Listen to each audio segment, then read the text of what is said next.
Hey. Hey everybody, it's David Pollock. Hi, David. Thanks for joining. You're not at FathomWorks today, huh? No. But I'm actually in the parking lot of the Camarillo Police Station. I have a meeting here with city managers at noon, which is Oh, kind of a standing conflict I have with this, so I can only be on for half hour. got it. Well, we'll do regional updates first in case there's anything you want to share out. Awesome, thanks. And for everyone else who's joining, if you just want to introduce yourselves in the chat, put your name, the organization that you are with, the role you have there, what area of the region do you serve, so we can kind of get a sense of who's in the room and who's joining us today.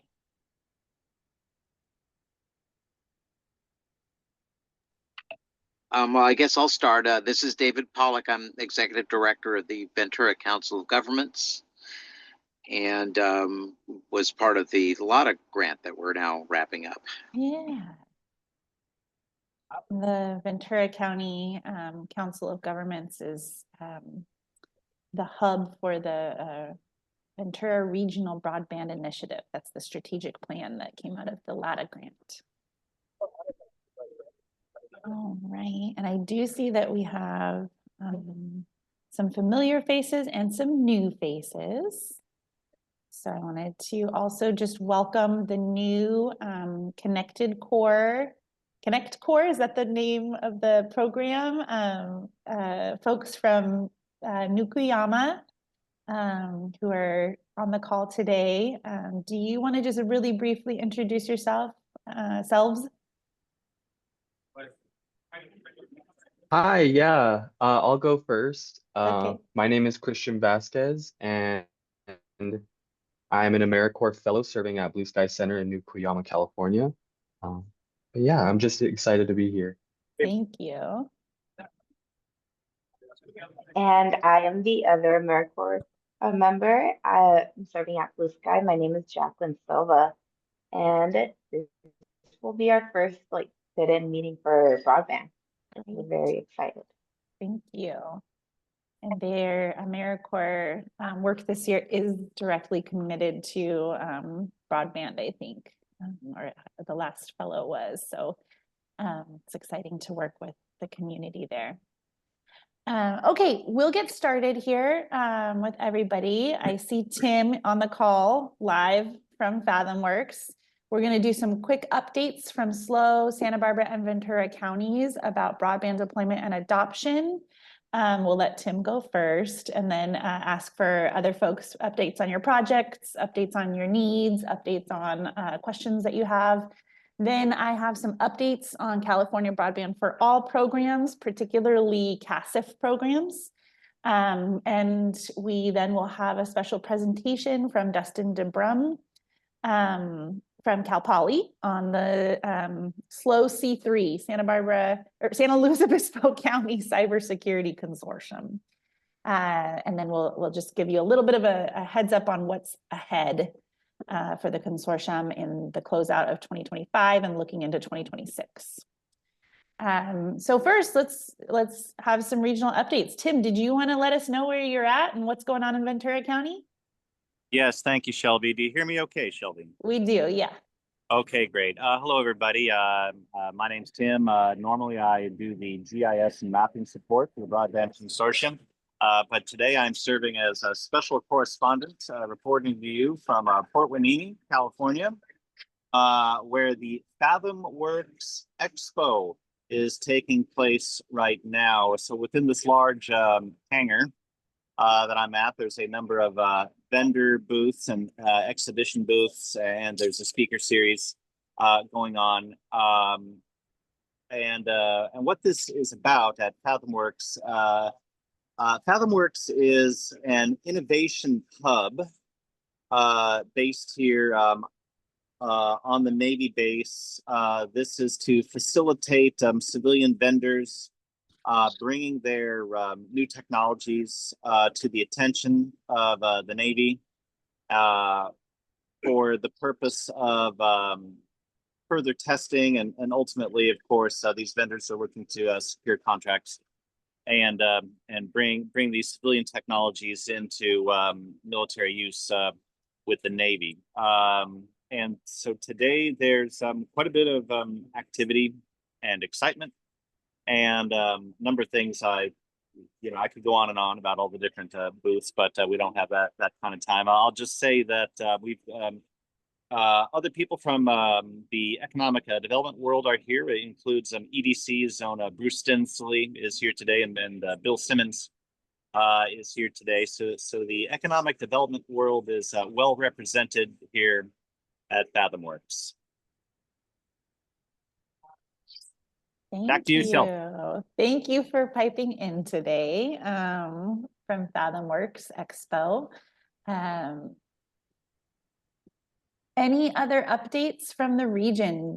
Does anyone want to share any updates on their current projects, on any needs in the region? Shelby, I'll just add, I don't know if there's any other councils of government coming off of LATA grants. But being a small council of governments, we have limited financial means, and the PUC is insisting that we pay the vendors first before they'll reimburse, and we just didn't have $380,000 sitting in our checking account, so they were agreeable to letting us pay them in chunks. So we're going to do that over a period of months. So if anyone else is in that situation, that's the solution. Thank you, David. And I think that it's important to highlight, for those of you who don't know what LATA is, it was a local agency technical assistance grant, LATA grant, which was issued by CPUC to local governments and municipalities to build capacity for broadband deployment in the region. The LATA grant program maxed out, basically. We actually had some localities that applied for LATA and were not granted just because they ran out of money before everybody was able to get an application approved. So it was a really popular program. Like many other CASF programs, it's a reimbursable grant where CPUC is expecting the work to be paid for and done before it can be reimbursed. And so that is a point of equity that RBCs across the state and the California Emerging Technologies Fund continues to bring up as a barrier to smaller enterprises participating in these programs, particularly in the CASF programs that don't spend all their money every year, right? So the idea that changing the structure of refunds or reimbursements or funding might encourage a more diversity of organizations to apply for those funds. Thanks for sharing, David. Okay, any updates from who's on from Santa Barbara County? I see David. Anything you wanted to share about your project? Yeah, where's the mute button? No, leave it to me. Okay, we are putting fiber. I know this sounds repetitive, but there's a lot of fiber, but fiber's going in the ground out at our Camp 4 development. And that's pretty exciting because we're going to hook up the utilities and critical infrastructure this month.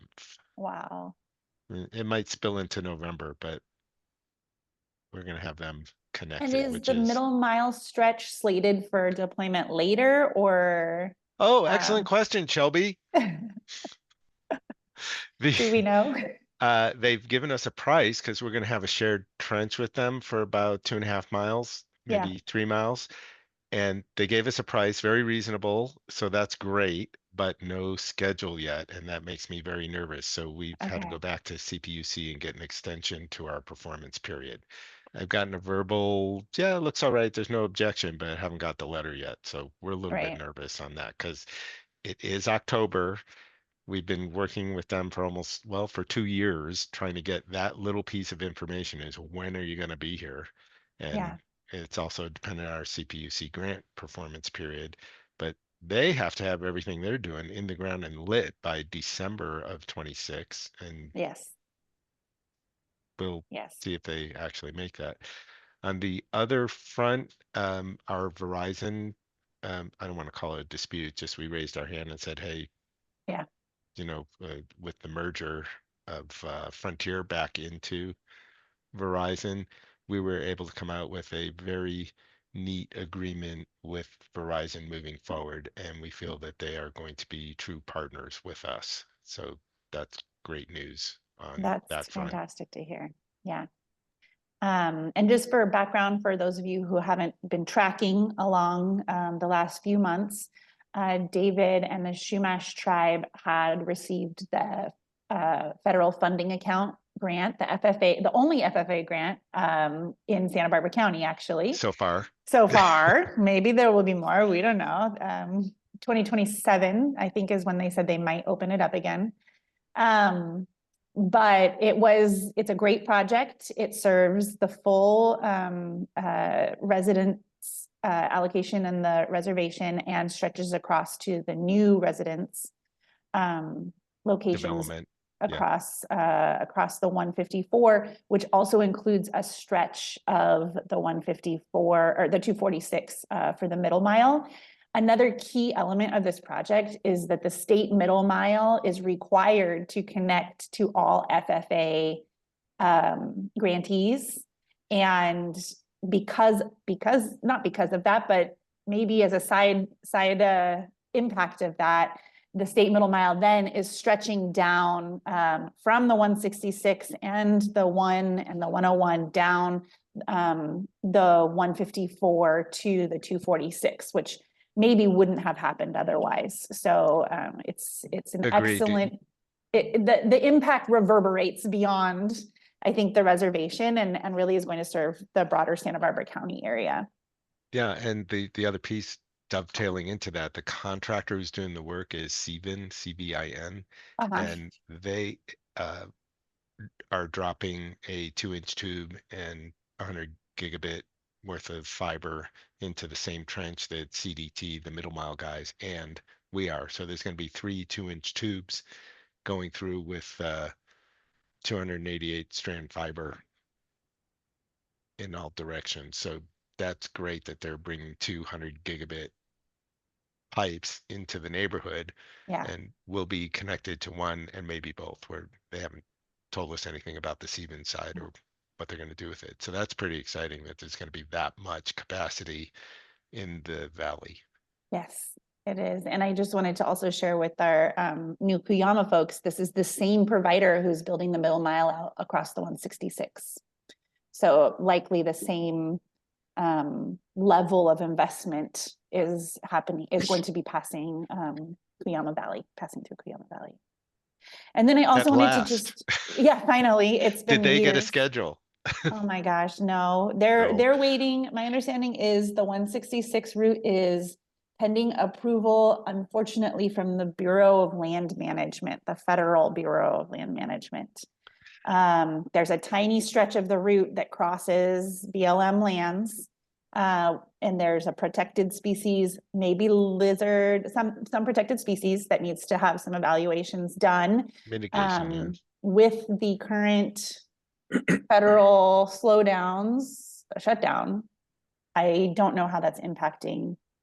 And the lowering of employment at the federal level, I don't know how that's impacting the speed of permitting there, but they It's have the same slowing- deadline, December 2026. Yeah, it's slowing everything down. So And I'm it's not slowing sure everything what's down. going to be done. But I know, Yeah. I'm in 2 states, so Nevada has the same problem. And Yeah. there's been all kinds of workarounds from the private sector trying to get around the slowdowns, but Yeah. nothing can move without them, with BLM saying, okay. Yeah. And there's nobody there to say, okay. Oh, stay tuned. Jeff, I see your Yeah. hand up. Did you have something you want to add? Yeah, and I was just curious a little, well, I wanted to update on what we're up to, but I also, question for David, that third organization placing fiber, I'm curious, like who they are and what they're going to do with that. Is that do we have any information on that? Is Yes. that stuff that they want to, are they partnering with providers? Do they want to be a separate independent provider? What is that? Steven has an arm of their company called VAST, VAST Networks, and they're an ISP from the best information I Okay. can get. And So if you they're go to their another website, commercial ISP. yeah, with- so that's why they're taking the opportunity to not only construct for middle mile. So in our little section on 246 from the roundabout at 154 to Viawana, there's going to be 3 2-inch tubes. One is ours, and the other 2 are CDT for middle mile and Steven for their, I'm going to call it dark fiber at this point because I have no idea what they're going to do with it in the short run, but it's going to be there. So if somebody comes along later and says, hey, we want to fiber up the rest of the valley, oh, we've got 100 gigabit pipe. And is that vast conduit throughout the whole? They're doing it wherever they have a contract for Interesting. middle mile. Interesting. So it's about 3,000 miles, but they have existing lit fiber as well. Interesting. Yeah. Yeah, I hadn't And heard about that. Yeah, more connectivity out there. I just want to mention, since our last call, I mentioned and I put in the notes or the comments here, we're building out fiber in a number of cities on the Central Coast, but we're actually, and in Tascadero, we're actually doing an FFA grant implementation and a fiber to the home build at the same time. So in the fiber to the home build, we're doing most of the city. And that followed on our previous installation of a grant with the city of Atascadero to build out to all of their locations. So we're actually turning up customers now on that. A lot of great enthusiasm there, and we're building it out very rapidly. And in the FFA or the grant areas, it's kind of interesting because those are in areas where they really don't have any alternatives other than wireless. There's really no cable out in most of those areas or anything. So it's pretty interesting out there, reaching out that far. So we got a lot going on right now. It's pretty exciting. it's really exciting. And I'm just going to bring up the middle mile map just to share generally where your project area is along sort of this blue line in San Luis Obispo County, right? And then does it stretch over into the pink line a little bit? No, that's for SurfNet. That's for SurfNet, yeah. So SurfNet is another provider that was awarded FFA grants in San Luis Obispo County. The pink lines are joint builds at this time, and the blue lines are lease. So you can see, the pink line down here is where the joint build is now happening with Shumash Enterprises. But your Astound project is primarily along the highway and the surrounding communities. We're doing we're doing the entire city. So we're doing all of Santa Margarita, all of Atascadero. We're working on doing all of Paso Robles. They've had a little drama there in their city the last year or so. So it's getting through that. But and then all of Cayucas, all of Los Osos, and all of Oceano. Awesome. That's a lot of really great service coming into the area. Thank you, Jeff. Anyone else have updates they wanted to provide for this moment in time? I also just wanted to loop back around to David's comment about the Verizon Frontier acquisition, Verizon's acquisition of Frontier. So the big update on that is that they, if you hadn't already heard, Verizon has proposed to acquire Frontier, all of their current lines. It's been approved by the FCC, but has to go through state level approvals. And so the CPUC has had an extensive period of evaluation. BCPC and EDC have been participating in the public comment and tracking that because a number of our stakeholders are impacted by it. And so it's really encouraging that the Shumash conversation has gone in a positive way. I was really struck by I didn't know the whole history of the relationship and the evolution of that relationship until I went to the public comment and listened to David and listened to Sam Cohen at the time speak about it. So it's great that that agreement has been put into place. We also supported an agreement with the California Emerging Technologies Fund to provide a public benefits package that will bring millions of dollars of digital inclusion funding to California to provide greater support for organizations doing adoption work in the state, to help people subscribe to affordable plans, to support businesses in acquiring the skills to become contractors with corporations, including Verizon, but really investing in small business. And then finally, in digital literacy programming funds as well. So we're pretty encouraged by the public benefits packages that have been negotiated, and it's looking like it's all going to go through with the CPUC. David? Well, there's some controversy going on that right now because the PUC wants all their DEI stuff involved and the FCC doesn't want it. Right. And hopefully they're not going to get wrapped around the axle about that.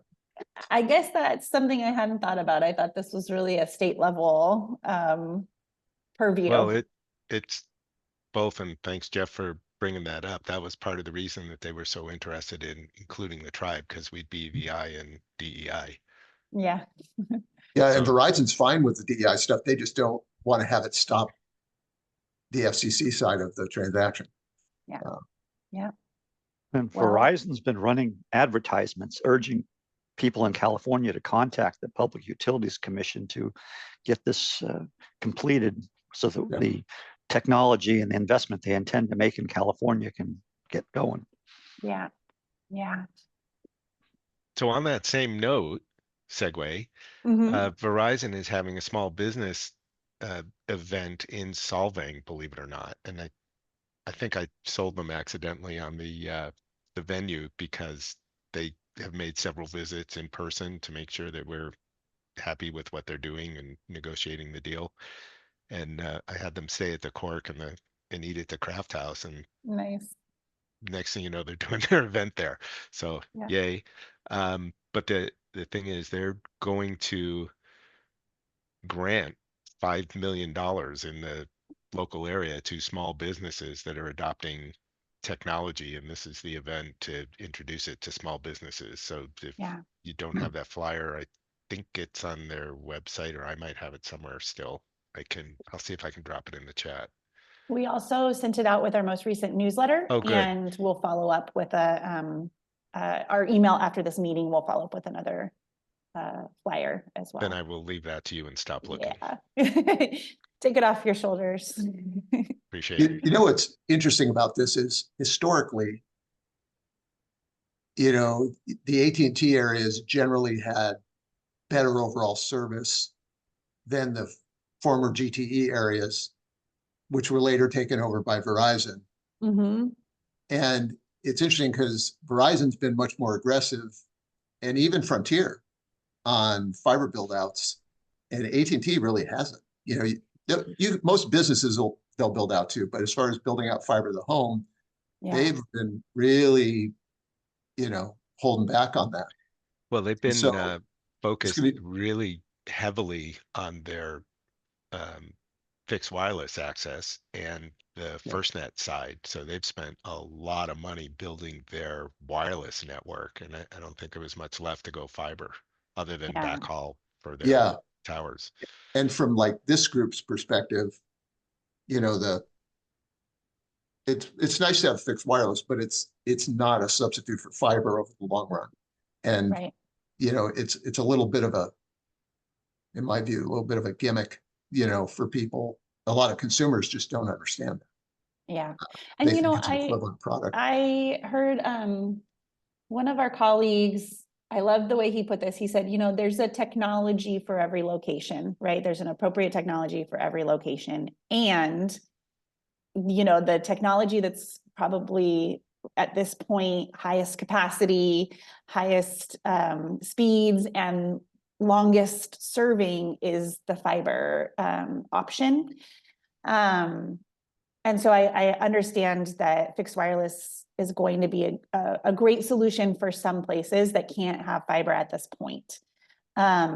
What I will say is AT&T made a really big play for FFA funds and simultaneously requested that CPUC remove their caller of last resort obligations in most of their areas. So there's certainly been some, I want to say, maneuvering and politicking to try and access funds to upgrade their system. And I just don't think that it's panned out for them at this point. But all that said, it makes me believe that they are seeking to upgrade their systems and they are looking for opportunities to provide fiber to their service area, and trying to find the business model that works for that, right? And in the meantime, our region's really lucky that we have so many different providers that have been successful and are interested in participating in these funding programs to subsidize the cost.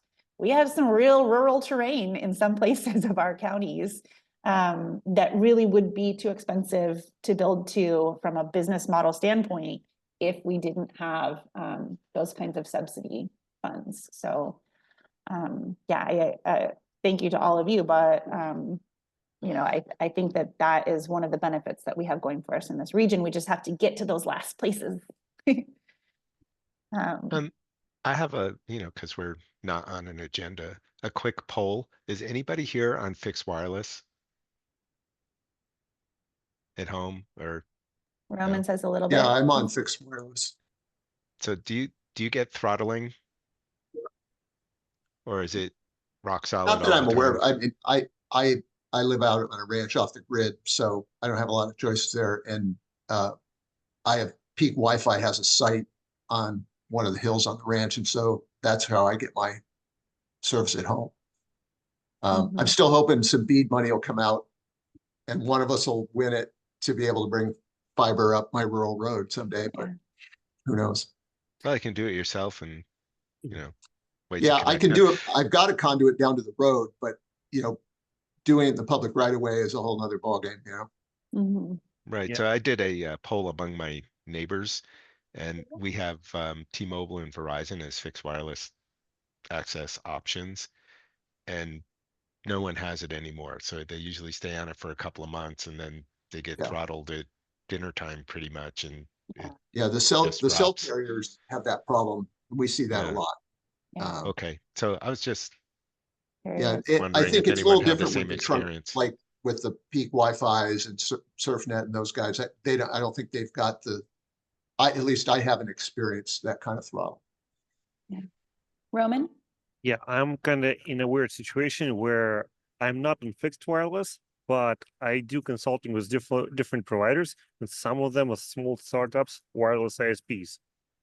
That's funny enough was many months ago, I think like half a year ago, there was one of the questions about in your group was about establishing connection at trailer parks, and I was like, "Oh, I want to help with that."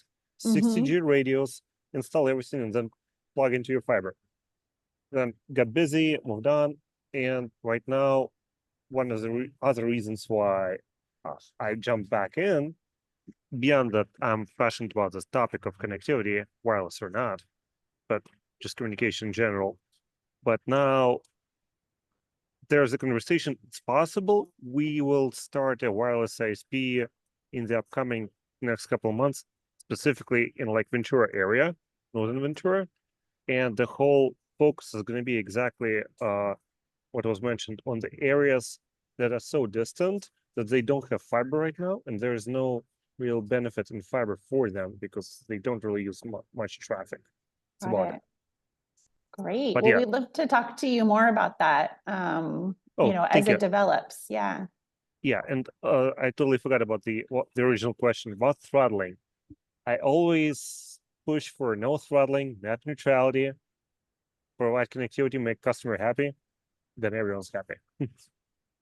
Good point. Yeah.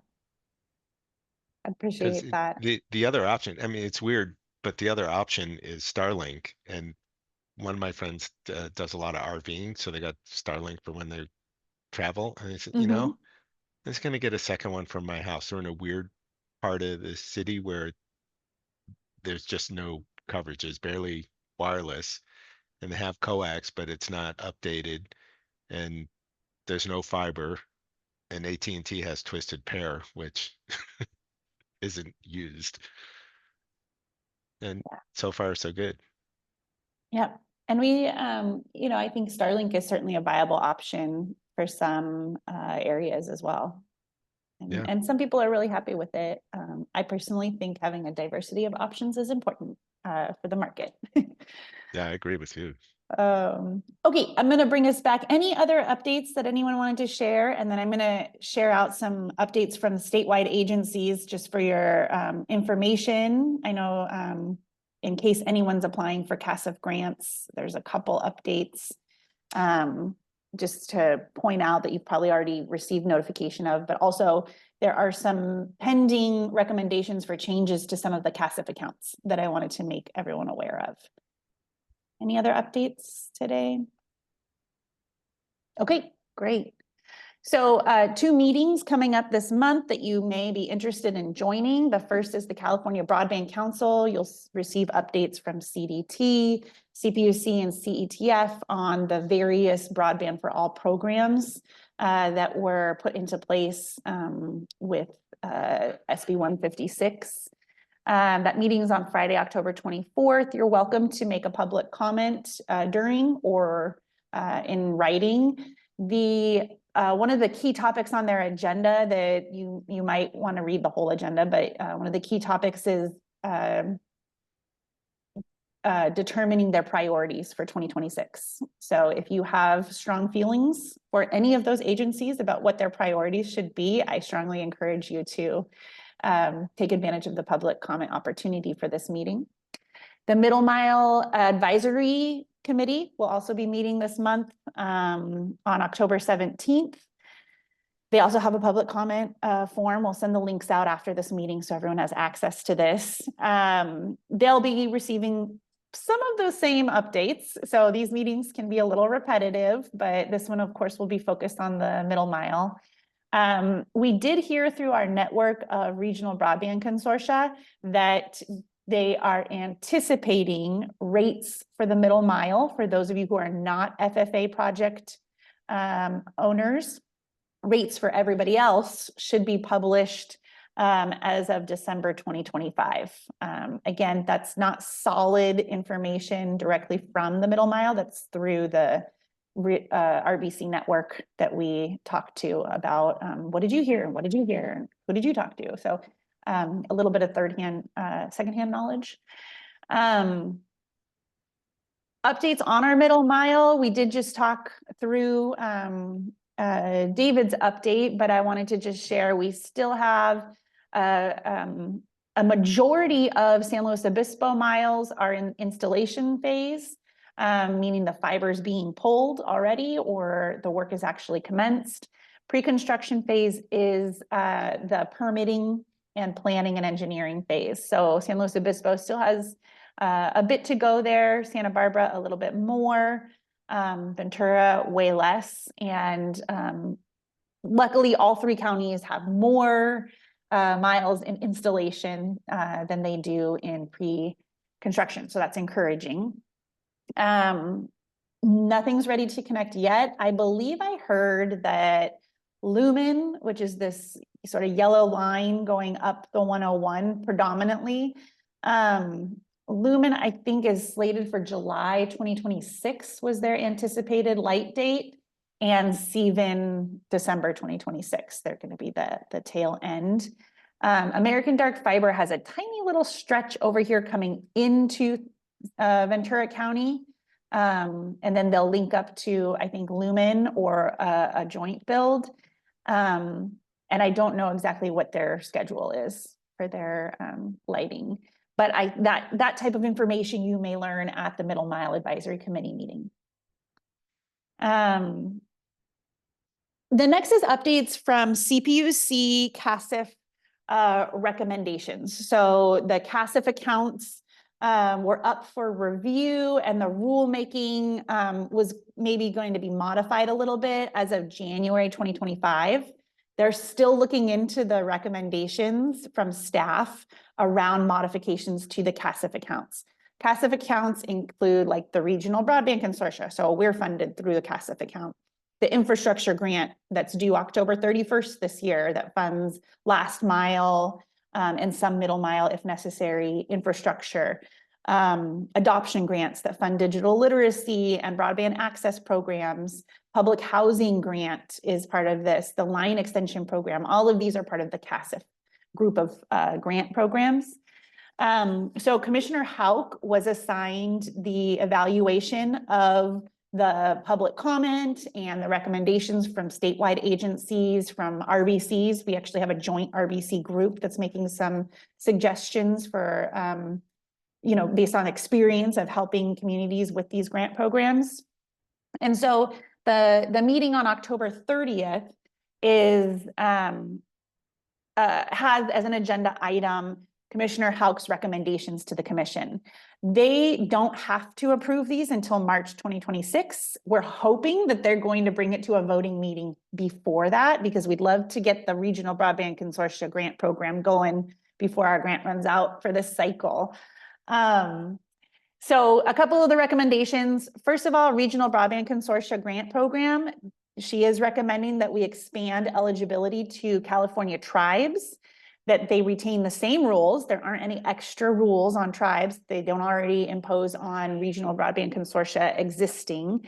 And that CPUC require the CPUC staff to undergo cultural training in order to be eligible to work with California tribes on tribal consortia grants. They are also recommending that Regional Broadband Consortia be authorized to work on BEAD activities. One of the big dramatic things that happened in the BEAD world, for us anyways, is that we were told by CPUC that we are not paid to work on BEAD programs. So to refer everyone to the broadband caseworkers. I know in our region, I think that severely limited our BEAD participation rates. And so it's unfortunate, but we did learn that there are some BEAD applications out there that are probably going to be submitted, or that were submitted and are under evaluation for the November decision. And then they'll also be approving some administrative streamlining requirements for us for reporting. In terms of the infrastructure grant account, this is the account that's in the current application cycle. We have a few projects that I'll share out a little information about later. The infrastructure grant account recommendations is that they define an affordable broadband plan that can replace the requirement to have the Affordable Connectivity Program within as a requirement for receiving an infrastructure grant.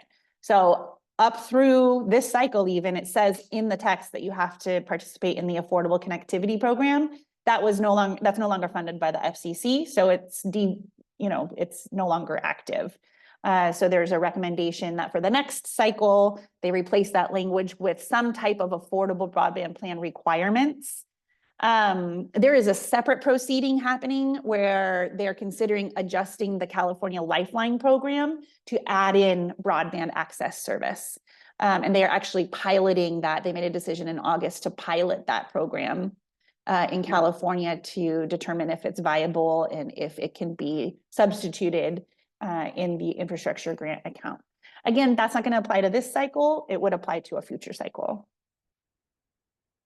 The line extension program, this has been, the parameters for this grant have been so stringent that it has a very low participation rate. So they are considering and have recommended, Commissioner Houck is recommending that they change the low income limit to be reflective of the area median income, or a little bit of a higher threshold for the state median income, to accommodate for differences in cost of living across the state. Rather than having one blanket statewide limit, they're looking at, you know, what is the what is considered low income in this area rather than compared across different counties. I think that will directly benefit our area because we do have a significantly higher cost of living than some other locations in our state. They're also adding in eligibility to locations where they're not low income. So previously it only was intended to serve low income households. Now there is a higher upper income limit at 120% of the area median income. So you would be able to request funding from this grant program for households in the same project area that have higher income levels as well. What they're recommending is that at least 50% of the project customers meet the income criteria in order to receive 100% of the funding.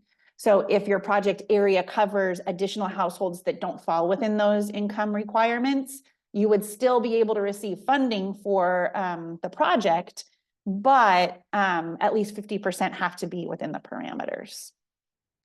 The ministerial review amounts are recommended to be adjusted as a max of $31,000 per household or property for wireline service and $6,000 per property for wireless, or not per property, per like subscriber, I think, for wireless. I think the amount is adjusted because you would use that technology perhaps for multi-subscriber locations. And there was a recommendation that CPUC add the eligible locations to their interactive map. Let's make this really easy for people to identify where they can have a project.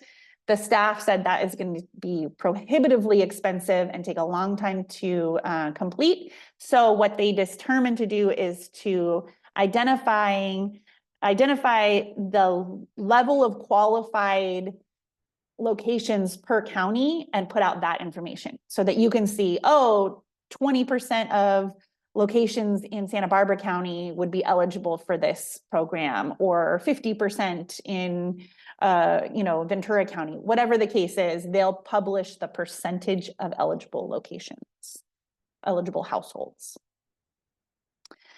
So that's a pretty big change.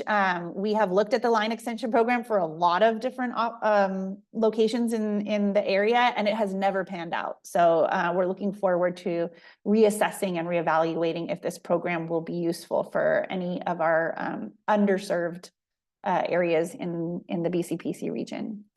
Finally, the adoption account. This serves broadband access grants, so fitting out like a community center or another digital access center with the wiring and the equipment that it needs to be able to provide free internet to community members. This also covers digital literacy grants, and this covers call centers, so getting tech support and also promoting low-cost offers through a call center.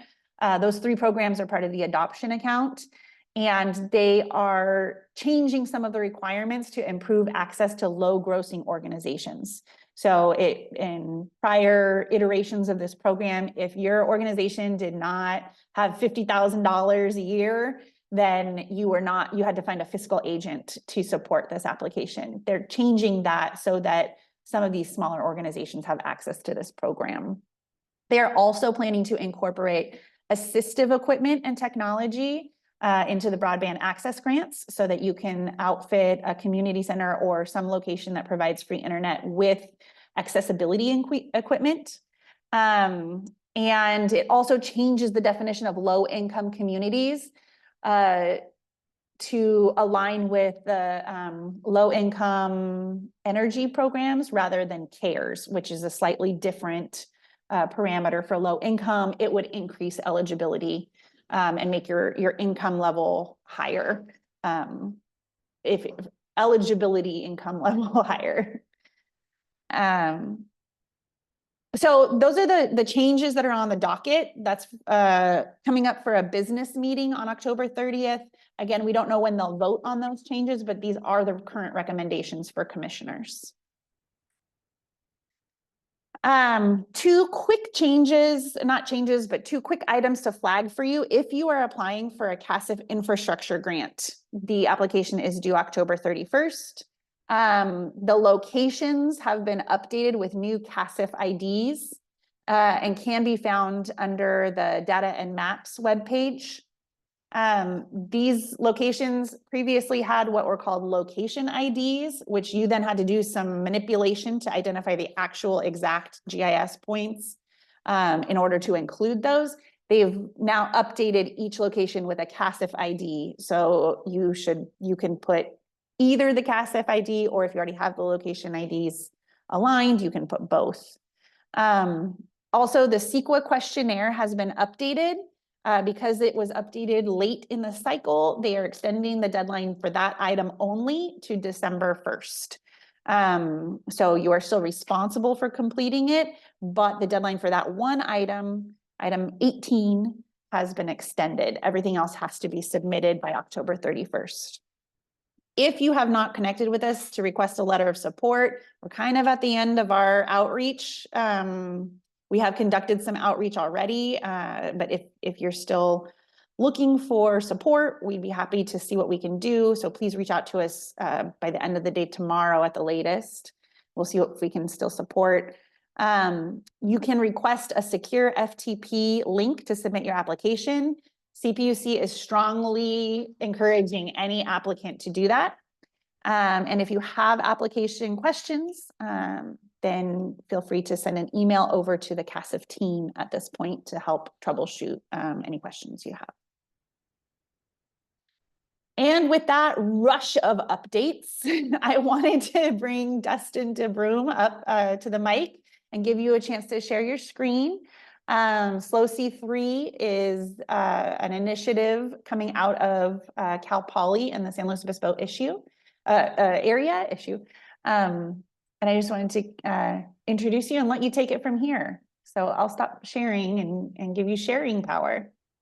Great. I'll try to, I had a number of things to share today, but given that we've only got a little bit of time and I want to keep to your schedule, share out some core items I think might be of interest to you all.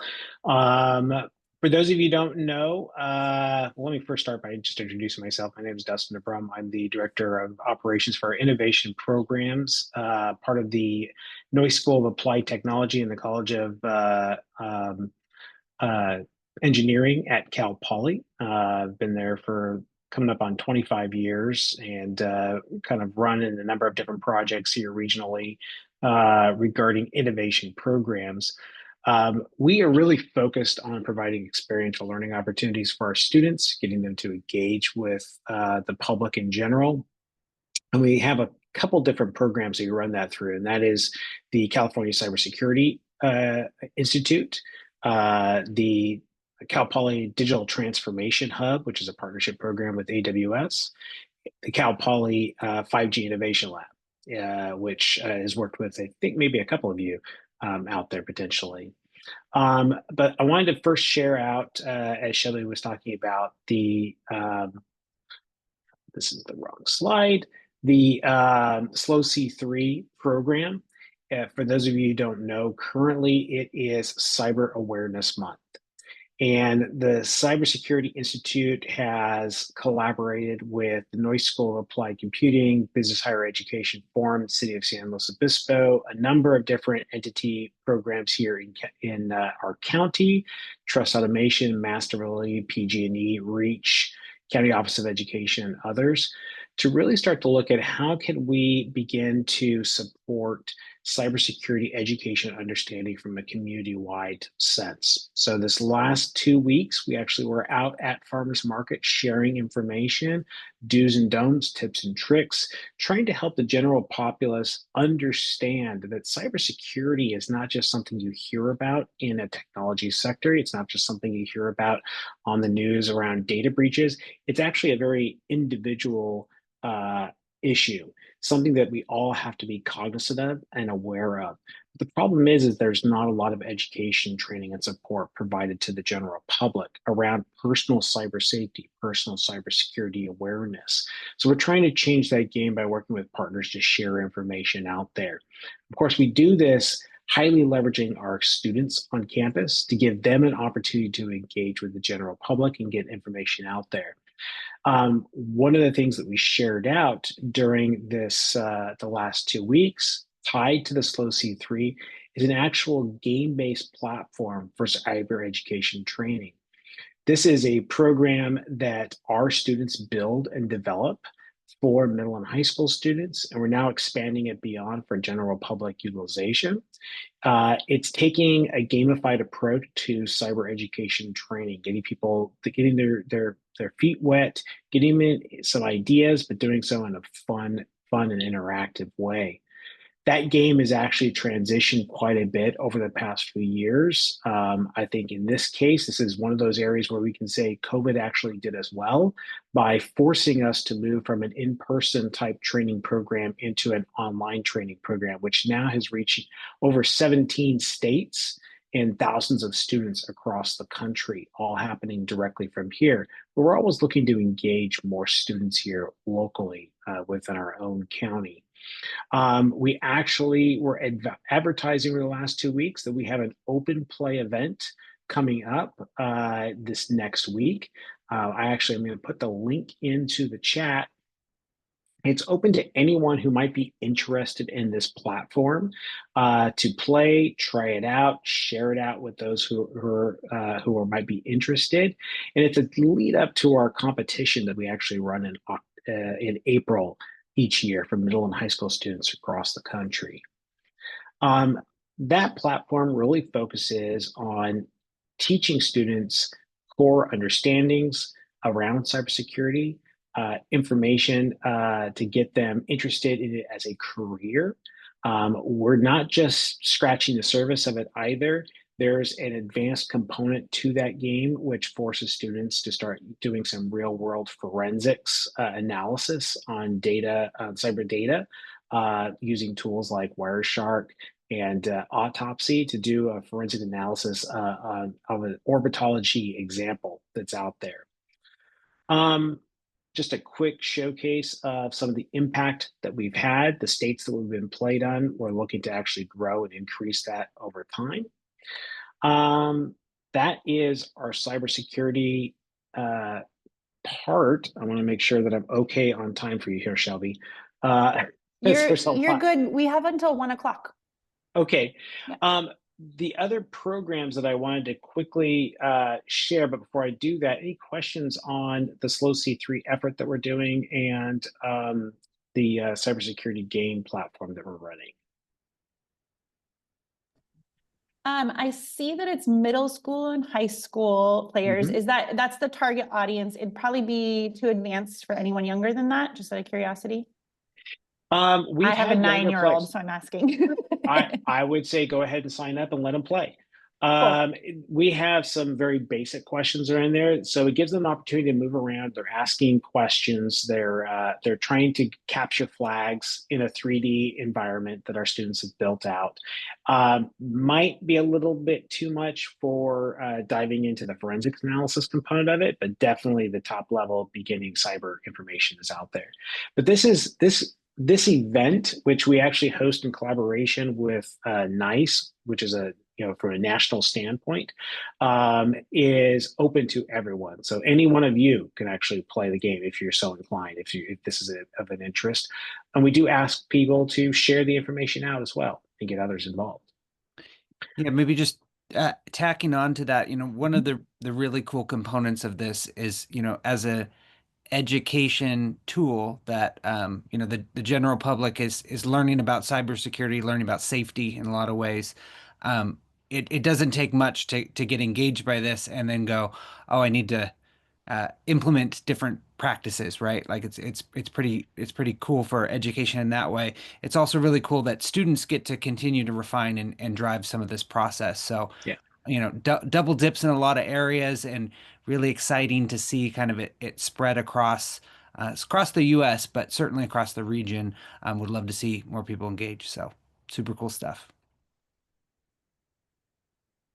Let me touch real quick on some of our other programs that might be of interest to this group as well. And again, getting back to that, as I said in the beginning, we focus on experiential learning programs. We do that by also looking for partners to engage with us through these programs. So we've partnered a lot with Michael and the Reach team. We actually, David, in case you didn't know, we've been at Shumash as well with some of our programs for advanced wireless. So two of our other key programs are our 5G Innovation Lab, which is focused on private and neutral host deployments. And I'm going to talk a little bit about that. And our Digital Innovation Program, our DX Hub. And our DX Hub is an area that is really, really impactful from a regional standpoint, looking for private and public engagement. We've been heavily focused on AI development of late.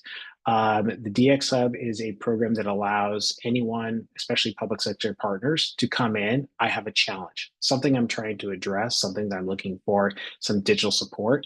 We've supported the city of San Luis Obispo, the county of San Luis Obispo, Vandenberg, and others out there with helping them solve digital problems using cloud technologies and now quite heavily AI solutions development. So that's everything from building a AI tool to help count K-12 schools in San Diego County identify their cyber footprint for their schools themselves who didn't have a CISO. We called it My eCISO, which is a digital program that does a data analysis and gives them a graded report for budgetary support.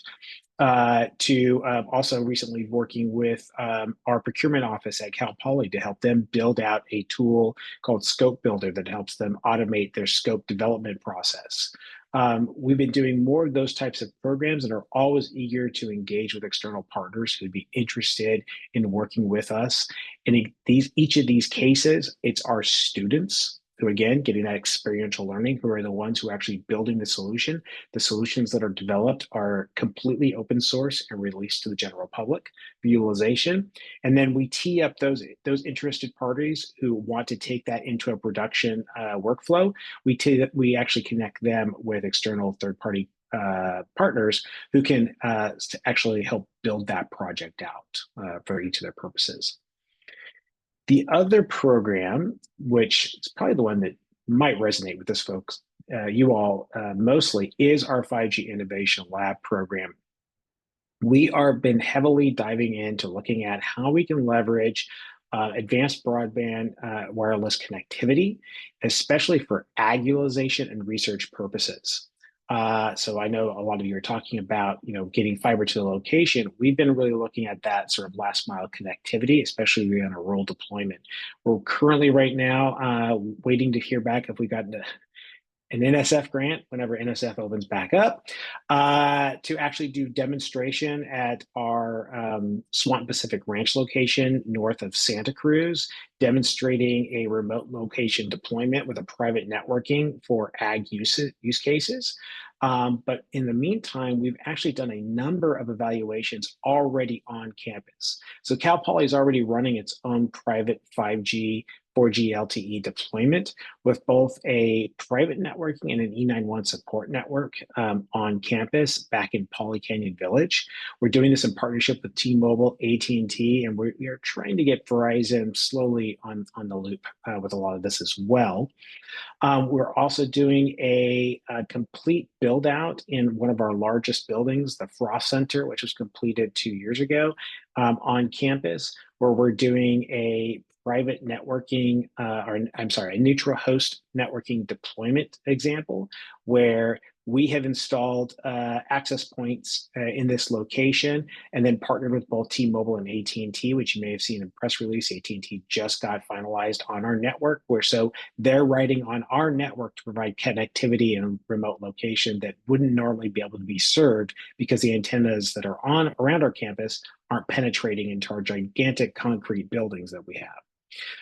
So this is a great demonstration model that we've got here. We, of course, have also doing a deployment out at the Cal Poly Pier, where we're showing the ability to do sliced management of a broad 5G service. This is using CBRS slicing in a private networking distribution. That's a beam network where we were actually able to provide a 300% increase in capacity at the end of the Cal Poly Pier, a mile out in the ocean. And then finally, really heavily leaning into the ag tech space, where we're looking at how we can leverage our network that we're currently hosting on campus for innovation support, especially around drone management, ag deployments, et cetera. Again, all of these projects are things that are done with students or done with our faculty, and we're always looking for external partners to get engaged with us who are interested in doing some innovation work and looking for that educational partner, especially when you're going out and looking for grants to build something out new.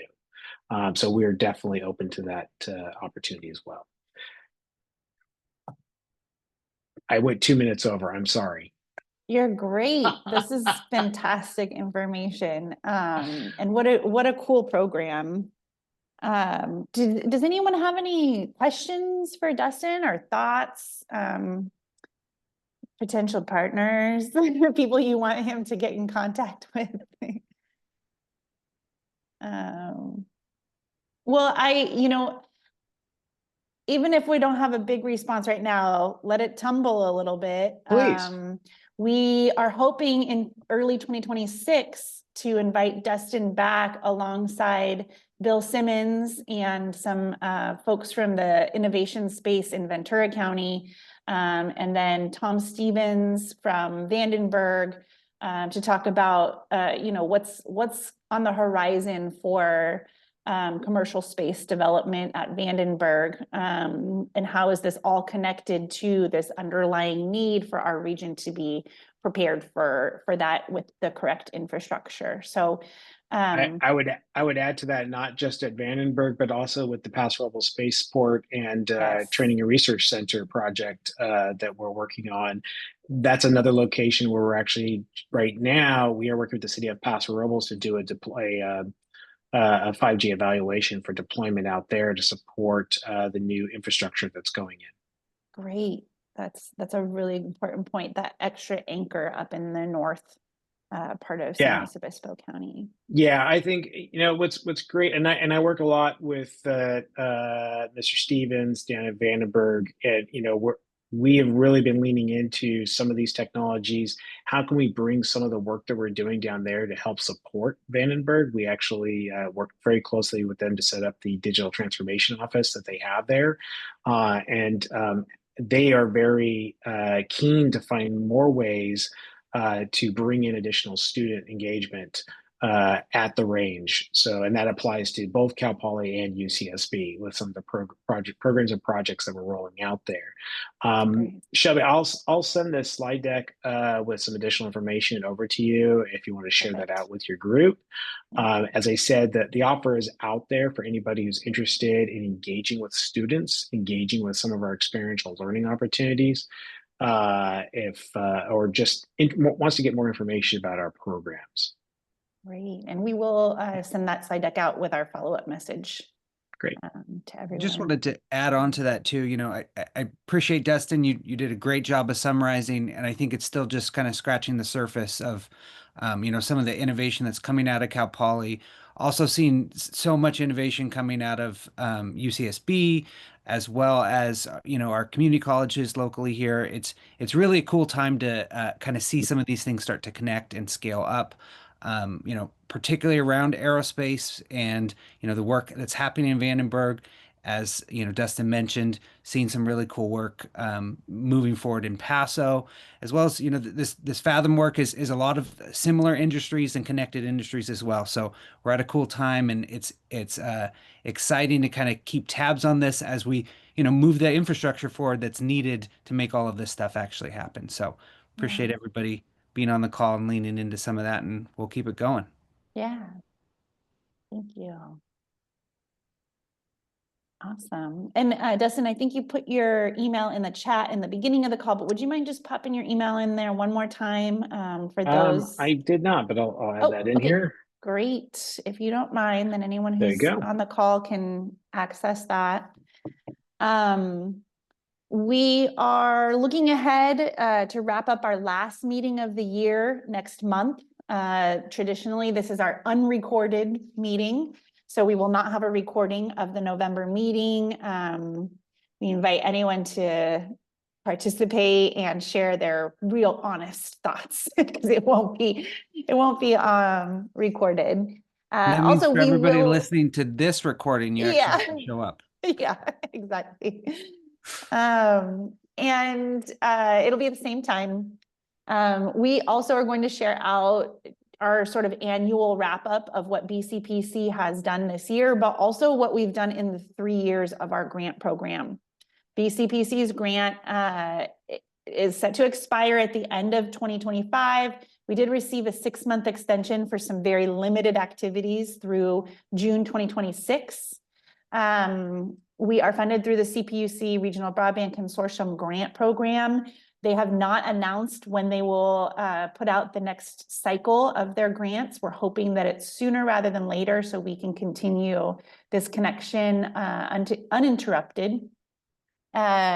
We are hoping to source some of your ideas of what would serve the region from the consortium standpoint. What do you see as opportunities where we can make a difference and make an impact and use some of these CPUC resources, not only to help support the deployment of broadband infrastructure, but to support the network of stakeholders here across the region and the development of these innovation spaces across our region. So we welcome your input on that as well. Michael, anything you want to add to wrap up? No, I'm good. Thank I you. think we lost Tim to the expo, so that's okay. If anyone has any other questions or you want to stay on and chat, we'll be here. Otherwise, we thank you for your participation and for joining us today, and we hope to see you next month. Thanks, everyone. Bye. Thanks, Shelby. Thanks. Thank you. Bye. Thank you for sharing.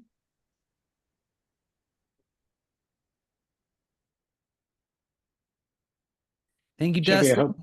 I hope that was okay. I was tracking that you were going until 12:30. So Sorry about that. Yeah, 1 o'clock. We slate them for an okay. hour and a half to give everybody enough I wasn't time. sure, like everybody was dropping off. I was like, oh, okay, I better.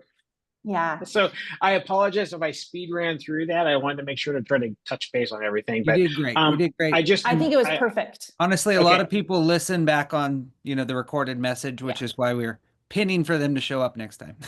So I've got 2 PDFs that I'm going to send you over.